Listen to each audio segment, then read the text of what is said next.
అందరికీ నమస్కారం. నా పేరు Rama. 'I hate you Ravan' 23వ భాగం.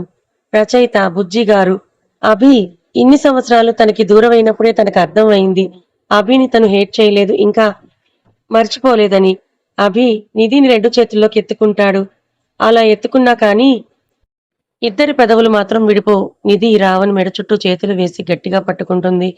రావణ్ నిధిని ఎత్తుకొని అంతే ముద్దు పెట్టుకుంటూ కిందకు వచ్చి అక్కడ ఆల్రెడీ తన కోసం బుక్ చేసిన రూమ్ లోకి నిధిని తీసుకొని వెళ్తాడు. ఇప్పుడు ఇద్దరు ఆ ముద్దు దాటి వాళ్ళ మధ్య దూరాన్ని చెరిపే పనిలో ఉన్నారు. అభి నిధిని బెడ్ మీద పడుకోపెట్టి తన మీదకు చేరి ముద్దు పెడుతూ రూమ్ లో ఉన్న లైట్స్ ఆఫ్ చేసి తన పెదవుల్ని బదిలి మెడపై నుంచి కిందకి పెదవులు తీసుకొస్తూ ఉంటే నిధి రావణ్ అని ఆపుతుంది. అభి మాత్రం ఈ 5 సంవత్సరాల దూరాన్ని చెరిపేయాలని అనుకుంటూ నిధి వైపు చూస్తూ తన టీషర్ట్ విప్పి నిధి చీర కొంగుపై చెయ్యి వేయగా రావణ్ అని అంటుంది మరోసారి. తన మనసులో ఏదో చిన్న భయం, కానీ రావణ్ మరోసారి నిధి పెదవులు అందుకొని తన నడుముని తన చేతుల్లో బంధించి ఆ ముద్దులో నిధిని ఎంతగా మిస్ అయ్యాడో చెప్తూ ఉంటే నిధి కూడా రావణ్కి దూరంగా ఉండలేక తన 2 చేతుల్లో అభిని చుట్టుకుంటుంది. అభి అలానే తన పెదవులకి వీడి భుజంపై చిన్నగా కొరికి తన చీరకు ఉన్న పిన్ తన పంటితో తీసి తనకి అడ్డుగా ఉన్న ఆ చీర కొంగుని తీసి నిధిని చూస్తూ నువ్వప్పుడు ఎలా ఉన్నావో ఇప్పుడు అలానే ఉన్నావు బంగారం అని తన పెదవుల్ని అందంగా ఊరిస్తున్న తన పరువాలపై నిలుపుతాడు. అభి నిధి నడుము పట్టుకొని తన అందమైన పరువాలపై పెదవులు నిలిపి చిన్నగా కొరుకుతూ ఉంటే రావణ్ అని పిలుస్తుంది. రావణ్ మాత్రం తన అందాలను దోచే పనిలో పడ్డాడు. 5 సంవత్సరాల విరహం, దూరం, ప్రేమ అన్నీ ఒకేసారి నిధి మీద కురిపిస్తూ ఇద్దరి మధ్య ఎలాంటి అడ్డు లేకుండా చేసి తన అధరాలతో తన తనువును అభిషేకిస్తూ మధ్య మధ్యలో చిన్ని లవ్ బైట్స్ ఇస్తూ అందమైన తన భార్య అందాన్ని చూస్తూ ప్రతి అణువుకి ఒక ముద్దు పెడుతూ ఆమె అందాలని ఆస్వాదిస్తున్నాడు. అభి చేస్తున్న పనికి నిధి తాళలేక రావణని పిలుపు తప్ప ఏమీ రాకుండా చేస్తున్నాడు రావణ్. నిధిలో ఉన్న కోరికలను నిద్రలేపి తనకు అనుకూలంగా మార్చుకుంటూ ఇద్దరి మధ్య దూరాన్ని చెరిపివేస్తూ ఇద్దరు మరోసారి ఒకరిగా మారారు. ఇన్ని సంవత్సరాలుగా ఎవరి స్పర్శకై ఎదురు చూస్తూ ఇన్ని రాత్రులు ఒంటరిగా గడిపిన నిధికి ఇప్పుడు అభి స్పర్శ తగులుతుంటే తనని ఒక నిమిషం కూడా వదలాలని లేదు. అలానే తన చేతుల్లో తనని బిగించి పట్టుకొని తనకి హత్తుకుంటుంది. రావణ్ తనలో కలిసిపోతూ ఉంటే ఆనందం ఇంకా బాధ రెండూ ఒకేసారి వస్తూ ఉంటే తన కనుల నుంచి రాలుతున్న కన్నీటి చుక్కలు అభి పెదవుల్లో చేరి ఆవిరవుతున్నాయి. అభి, నిధి ఒకరిలో ఒకరు పూర్తిగా కలిసి వాళ్ళ దూరం, వాళ్ళ ప్రేమని చెరిపివేయలేదు అని నిరూపించుకున్నారు.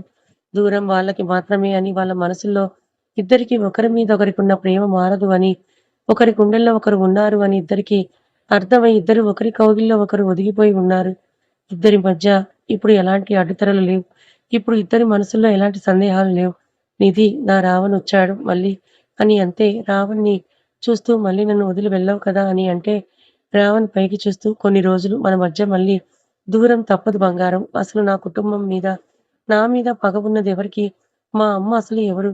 నేనెవరి కొడుకునని నాకు తెలియాలి. మా డాడ్‌కి రాధిక అమ్మకి మధ్య అసలు ఏముంది? వాళ్ళ మధ్యలోకి రవి ఎలా వచ్చాడో తెలుసుకోవాలి.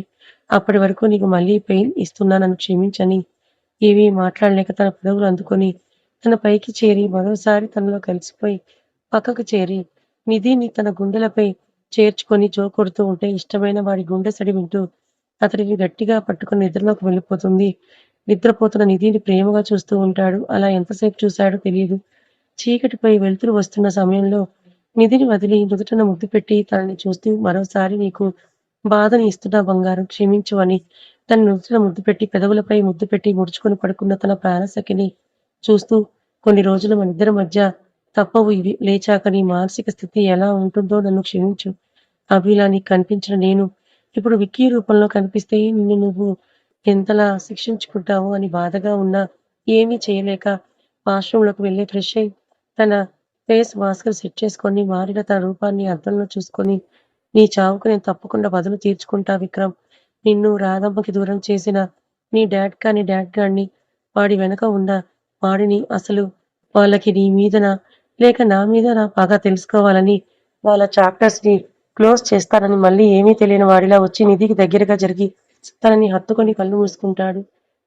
నిధికి మెలకువ వస్తుంది. తనని ఎవరో చుట్టుకొని పడుకొని ఉండగా పక్కకు చూసిన తనకి విక్కీ రూపంలో ఉన్న అభి కనిపించగా అతడికి దూరంగా జరగాలని అనుకుని లేచేదల్లా ఆగిపోతుంది. ఎందుకంటే తన ఒంటి మీద బట్టలు లేకపోవడంతో విక్కీ వైపు చూసి దుప్పటి చుట్టూ కప్పుకొని ఏం చేశావురా అని కోపంగా చూస్తుంది. మనసులో ఏదో బాధ, ఏదైనా జరిగిందా అని తనని తాను చూసుకుంటే ఏదో జరగకూడనిదే జరిగిందని అనిపిస్తుంది. నిధి వైపు చూసి తన చెయ్యి పట్టుకొని లాగి తన మీదకి చేరి తన జుట్టు సవరిస్తూ "నువ్వేమనుకుంటున్నావో అదే జరిగింది బేబీ. యూ ఆర్ సో" అని అంటున్న విక్కీ చెంప మీద కొడుతుంది. తను కొట్టిన చేతిని పట్టుకొని ముద్దు పెట్టుకుంటాడు. "వదులు నన్ను" అని అంటుంది. "ఏంటి బేబీ నైటంతా వదలకుండా పట్టుకునే ఉన్నావు నన్ను. ఇప్పుడేమో వదులు అంటున్నావు. ఇదేమైనా బావుందా" అని అడుగుతున్న విక్కీతో "ఏం చేశావురా నన్ను" అని అంటున్న నిధి చెవిలో "మన కలయిక అది చాలా రొమాంటిక్‌గా ఇంకా నీ ఇష్టంతో నువ్వే నాకు లొంగిపోయావు. నిన్ను నాకు ఇష్టంగా ఇచ్చేసుకున్నావు" అంటే నిధి షాకయ్యి విక్కీ వైపు అలానే చూస్తూ విక్కీని నెట్టి గట్టిగా దుప్పటి చుట్టుకొని వాష్‌రూమ్‌లోకి పరిగెడుతుంది. వెళ్తున్న నిధిని చూసి విక్కీలా ఉన్న అభి కళ్ళల్లో నీళ్లు. "క్షమించు మళ్ళీ నీకు బాధ ఇస్తున్నా" అని అనుకుని విక్కీ వెళ్ళిపోతాడు. నిధి వాష్‌రూమ్‌లోకి వెళ్లి తన చుట్టూ ఉన్న దుప్పటి తీస్తుంది. ఇద్దరి మధ్య జరిగింది అర్థమవుతుంది. నిధి శరీరంపై విక్కీ చేసిన బైట్స్ కనిపిస్తూ ఉంటే అంతే కింద కూర్చొని ఏడుస్తుంది. "మళ్ళీ నేనెందుకు ఏడవాలి? నాకు తెలుసు నువ్వు నన్ను ముట్టుకున్నా నేను నీకు దూరం జరగలేదు అంటే నువ్వే నా అభి అని నాకు తెలుసు" అని అభి చేసిన బైట్ టచ్ చూస్తూ "ఇది నీకిష్టమైన స్పాట్ అని నాకు తెలుసు. ఇక్కడ నువ్వు బైట్ చేశావంటే నువ్వు నా అభివే. నువ్వే ఏదో మాయ చేశావు నాకు తెలుసు" అని ఫాస్ట్‌గా ఫ్రెష్ అయ్యి వచ్చి డ్రెస్ వేసుకొని అమిత్ గారికి కాల్ చేస్తుంది. "నాన్న ఎక్కడున్నావు" అని అంటే "ఇంటికి వచ్చారా" అంటాడు. "అరు" అని అంటే "హాస్పిటల్‌లో ఉన్నాడు నిశీతో" అంటే "సరే" అని అరుకి కాల్ చేస్తుంది. "అరు కాల్ లిఫ్ట్ చేసి చెప్పమ్మా" అంటాడు. "నాకు నైట్ సీసీ కావాలి. ఈ రూమ్ ముందు ఉంది" అంటే "ఏమైందిరా" అంటాడు. "అర్జెంట్" అని అంటే "ఓకే వెయిట్" అని కిందున్న వాళ్ళ మనుషులకు చెప్పి ఆ రూమ్ ముందు ఉన్న సీసీ ఫుటేజ్ కావాలి అంటే ఓకే అని వాళ్ళు 5 మినిట్స్‌లో పంపిస్తారు. అరు నిధికి షేర్ చేస్తాడు. నిధి ఓపెన్ చేసి చూసి షాక్ అవుతుంది. ఇంకా హ్యాపీగా ఫీల్ అవుతుంది. రావణ్ తనని రూమ్‌లోకి తీసుకురావడం. "రావణ్ నువ్విక్కడే ఉన్నావు. వాడే నువ్వు. ఎందుకు వాడిలా ఉన్నావు? అప్పుడు మరి అసలు ఫేస్ ఎందుకు మారిపోయింది? ఏం జరుగుతోంది రావణ్? నువ్వు నీకులా నాకు ఎందుకు ఎదురు అవ్వడం లేదు? ఓకే. కానీ అతడి రూపంలో ఉన్నది నువ్వే అని నాకు తెలిసింది. ఈ విషయం నువ్వే చెప్పే వరకు నేను కూడా ఎదురు చూస్తా. అప్పటి వరకు నీకు ఉంటది చూడు" అని నవ్వి "రావణ్ నువ్వు ఫేస్ మార్చుకోవచ్చు కానీ నీ కళ్ళల్లో కనిపించే నా మీద ప్రేమని మార్చలేవు కదా! అయితే మరోసారి నన్ను నీ మాయలో పడేసినందున మనిద్దరి మధ్య దూరాన్ని చెరిపేశావన్నమాట. ఇప్పుడు చూపిస్తా చూడు" అని తన చీర సరిచేసుకొని విక్కీ రూమ్‌లోకి వెళ్తుంది. అక్కడ విక్కీ ఉండడు. అక్కడ నర్స్‌ని అడిగితే వెళ్ళిపోయాడని చెప్పాడు. "ఎక్కడికి వెళ్ళావు రావణ్? నా నుంచి తప్పించుకోవాలని అనుకుంటున్నావా? ఏదో ఉంది. ఏం జరుగుతోందో చెప్తే నీకు నేను కూడా తోడుగా ఉంటాను కదా" అని అనుకుని అరు దగ్గరికి వెళ్తుంది. నిధి అరు కోసం వస్తుంది. అరు ఫ్రెష్ అయ్యి నిషి దగ్గర కూర్చుంటాడు. నిధి రావడంతో "ఏమైందమ్మా" అని అంటాడు. "నీకో విషయం చెప్పాలిరా" అని విక్కీ ఎవరో కాదు అభిని. అభి విక్కీలా ఎలా మారాడో మనం తెలుసుకోవాలని అంటే నిధి చెయ్యి పట్టుకొని "కూర్చోమ్మా" అని "ఇప్పుడు హ్యాపీగా ఉందా?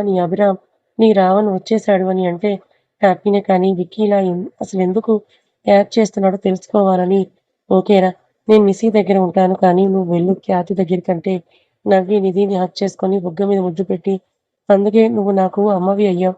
ఏమీ చెప్పకుండానే అర్థం చేసుకుంటావని" వెళ్ళిపోతాడు. నిధి అరుని చూసి నవ్వి "అరు నిధితో నిన్ను ప్రేమిస్తున్నా అని చెప్పినప్పుడు నిధి అరుకి అర్థమయ్యేలా చెప్పి తనని ఒక ఫ్రెండ్ లాగే యాక్సెప్ట్ చేసింది. అరు కూడా అర్థం చేసుకొని తన మనసులో ఉన్న ప్రేమని ఒక మంచి బంధంగా మార్చుకున్నాడు. నిధి అరుకి అమ్మ ప్రేమని చూపించింది. ఒక ఫ్రెండ్‌లా ఉండిపోయింది నిధి అరుకి. అరుకి, నిధికి మధ్య ఇప్పుడు గుడ్ రిలేషన్ ఉంది. అరు బయటికి వెళ్ళగానే నిశి పక్కన కూర్చొని నిశి చేయి పట్టుకొని "నిశి మీ డాడీ వచ్చేశారు. కానీ డాడీ అని చెప్పడం లేదు. మనం తెలుసుకుందాం డాడీ" అని అనుకుంటూ అభితో నైట్ జరిగింది తలుచుకొని "రావణ్ నువ్వసలు కనిపించి చెప్తా. నీకు చూపిస్తా చూడు ఇక విక్కీలా ఉన్న నీతో విక్కీ కాదు నేను నీ రావణ్ అనేలా చేస్తాను" అని రావణ్ ఎక్కడికి వెళ్ళిపోయావని అనుకుంటూ నిశీనే చూస్తూ ఉంటుంది. నిశీకి నాన్న పొలుగులే అన్నీ అభిలా చేస్తుంది ఒక్కోసారి. డాడీ వేషాలు చాలా ఉంటాయి. ఎంత కోపంగా ఉన్నా కూల్ చేసేస్తుంది క్షణంలో రావణ్‌లా. చాలా మిస్ అయ్యాం అభి. ఇప్పుడు నీకు దూరంగా ఉండలేను నేను. అరు బయటకొస్తూ ఉంటే అప్పుడే తన రూమ్‌లో నుంచి ఖ్యాతి వస్తుంది. ఖ్యాతి అరుణ్ చూసి ఆగిపోతే అరు ఖ్యాతి దగ్గరికి వెళ్లి గుడ్ మార్నింగ్ అంటాడు. గుడ్ మార్నింగ్ అని వెళ్ళబోతున్న ఖ్యాతి చెయ్యి పట్టుకొని "ఏం చేశావు నైట్ చెప్పిన విషయం ఓకేనా నేను నీకు" అంటే ఏం సమాధానం చెప్పదు. "వదలండి అన్నయ్య వచ్చాడు కిందకి వెళ్ళాలంటే" "అవునా బావ వచ్చాడా? సరే నేను పరిచయం చేసుకుంటా. ఎలానో నువ్వేదీ చెప్పవు కదా" నీ ఫీలింగ్స్ నీలోనే దాచుకుంటావు కదా! అందుకే మీ అన్నయ్యతోనే మాట్లాడతా అని ఖ్యాతి చెయ్యి పట్టుకొని కిందకి తీసుకొనొస్తాడు. కింద విక్కీ ఇంకా గౌతమ్ మాట్లాడుకుంటూ ఉంటారు. రవి గాడికి వాళ్ళ కొడుకు కాల్ చేస్తే మాట్లాడడానికి వెళ్తాడు. వాడి భయం వాడిది. ఎక్కడ అభికి గతం గుర్తుకొస్తుందో అని. అసలు విషయం వాడికి తెలీదు కదా పాపం. ఖ్యాతి చెయ్యి పట్టుకొని వస్తున్న టర్కీ క్యాండిడేట్ ఎవరు బావా అని అడుగుతూ ఉంటాడు గౌతమ్ విక్కీని. బావా నీకు కాబోయే అంటే అవునా? ఇదెప్పుడు బావా? అంటే కొన్ని అలా జరిగిపోతాయి బావా! మనం యాక్సెప్ట్ చెయ్యాలి. ఇప్పుడు ఈ విషయం వాడికి తెలిస్తే వాడి పరిస్థితి ఏంటి బావా? అసలే నాకు ఎక్కడ గతం గుర్తొస్తుందో అనే భయపడుతున్నాడు. ఇప్పుడు ఖ్యాతి తనని ఇష్టపడుతోందని తెలిస్తే గుండె ఆగి చస్తాడా? లేదు బావో వాడు చావకూడదు. నా చేతిలో వాడు చావని అనుకుంటూ దగ్గరగా వచ్చిన ఖ్యాతిని, అరుణ్‌ని చూస్తూ ఉంటాడు. విక్కీ రూపంలో ఉన్న అభిని చూసి నీ డ్రామాకి ఎండ్ కార్డ్ ఇవ్వాలి మేము అని అనుకుంటాడు.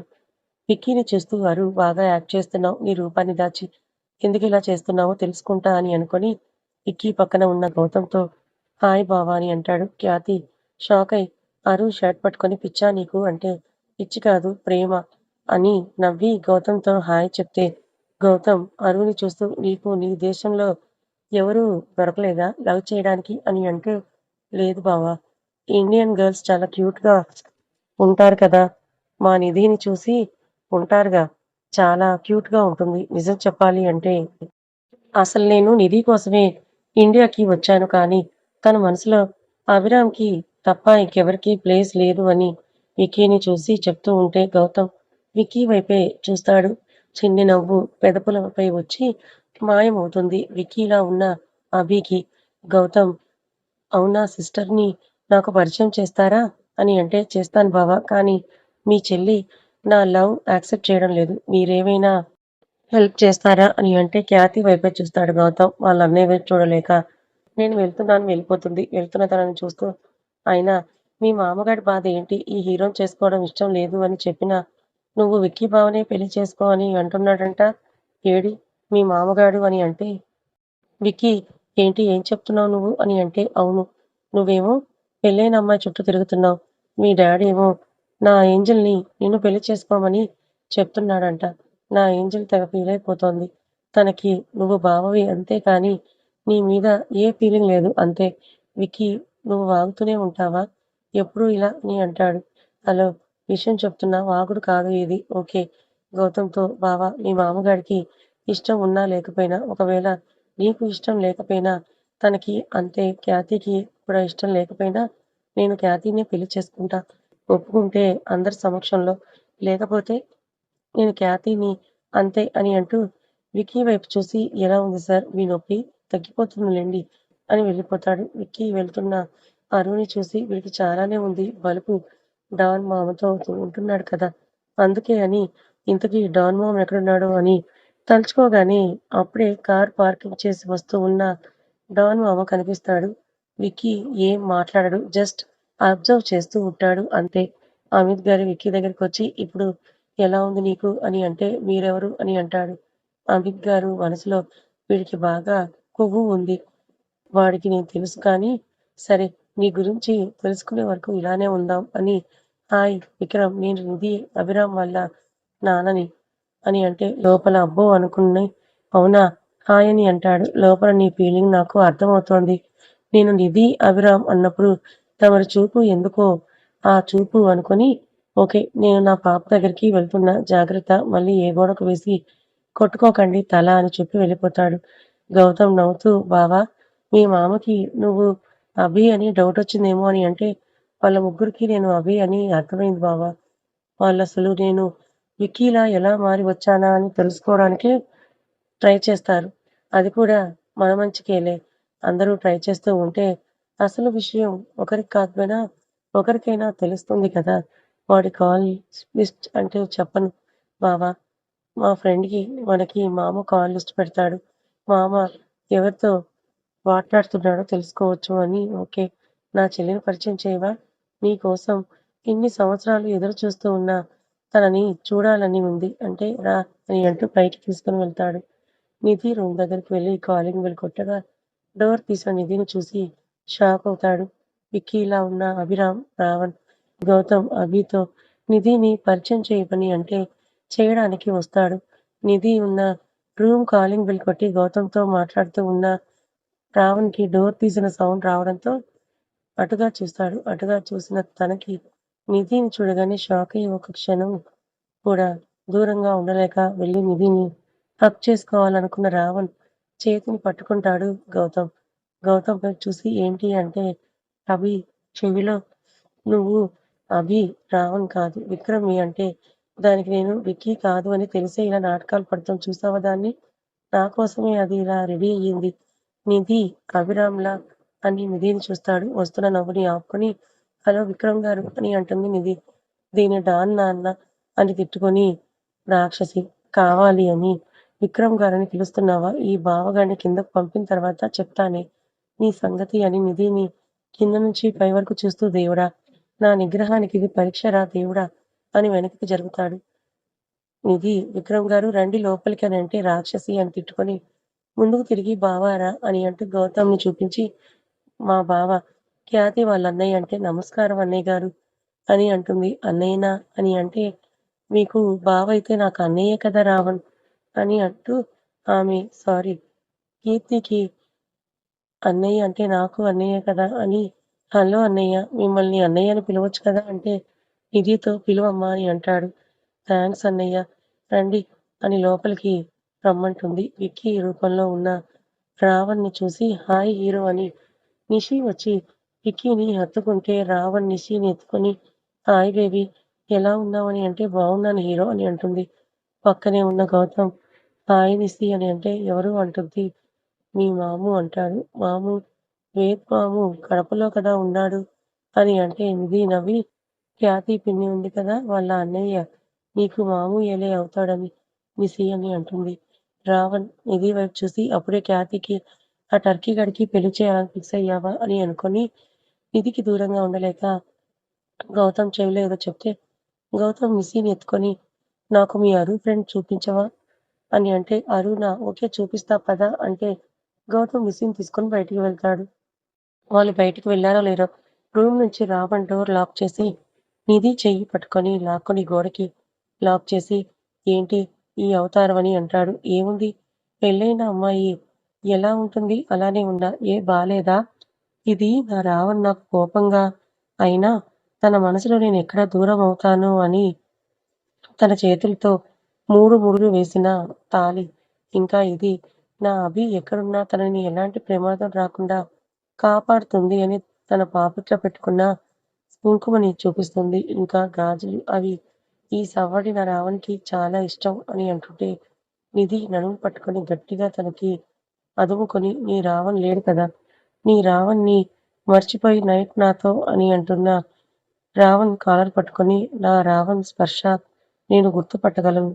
నేను నిన్న నా తనువుని ఇచ్చింది నా రావణ్‌కే అని రావణ్ పిలుస్తుంది నిధి. విక్కీ, అభి నేమ్స్ వేరే అయినా ఇప్పుడు అక్కడ ఉన్నది అభినే. అది మాత్రం మరవకండి. కథ కొనసాగుతుంది. మరి ఈ కథ మీకెలా అనిపించింది? నచ్చిందా? నచ్చితే లైక్ చేయండి. మరికొంతమందికి షేర్ చేయండి. Thank you so much.